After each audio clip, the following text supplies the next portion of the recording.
children whose lives are worlds apart. The Iraqi kids live in Syria, displaced by war, and the American kids go to a progressive private school in the East Hamptons. Technology is the link between their worlds. Hi, my name is Zach. Hi, my name is Ariel. I am Zahra and I am 13. My name is Amir.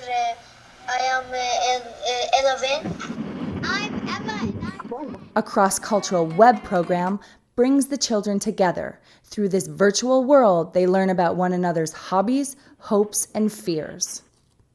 Would you like to move back to Iraq with your family? Would you like you and your family to move with you to Syria? Or would you like to go someplace totally different with your family?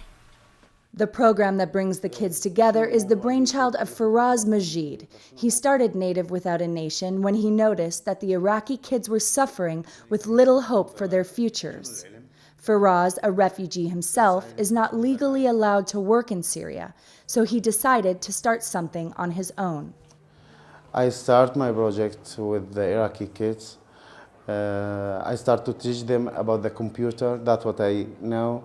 We do the web conference with the Iraqi students in Iraq and American students in the United States. Marie Mazeki is the media director at the Ross School. She met Faraz in the summer of 2007 when she traveled to Damascus, Syria.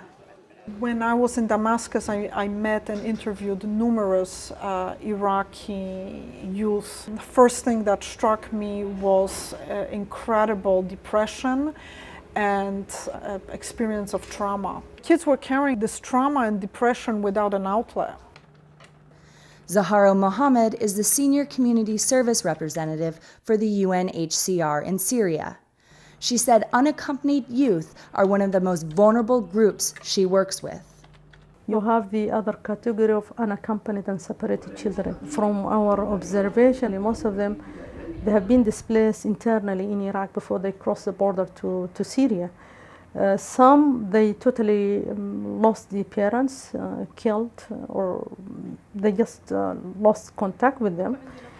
Muna is one of the teenagers Faraz works with. She struggles with her memories from Iraq. I remember what happened to me, the kidnapping, the threats, the sounds of gunshots. Sometimes I would see guns being shot and bullets would ricochet around my house. I remember everything about Iraq. What Firas is offering is a direction for the kids to express themselves, to communicate their feelings, to process their trauma. In addition to creating a connection to the outside world, Faraz supports the Iraqi kids in posting blog updates and by nurturing their artistic talents.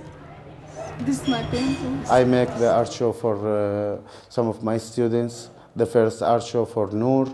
Do you have any questions for us? Now I really realize that the people there, they're people like us, really. And I mean, the wars has affected them so much. It's really sad to think about it. They've lost their homes, their money, and their jobs. The exchange program has served as a wake-up call for the American children. It makes me feel very lucky about what I have and what everyone here has. And it makes me feel guilty because we've got so much and they have so little, and we don't need all the stuff that we have.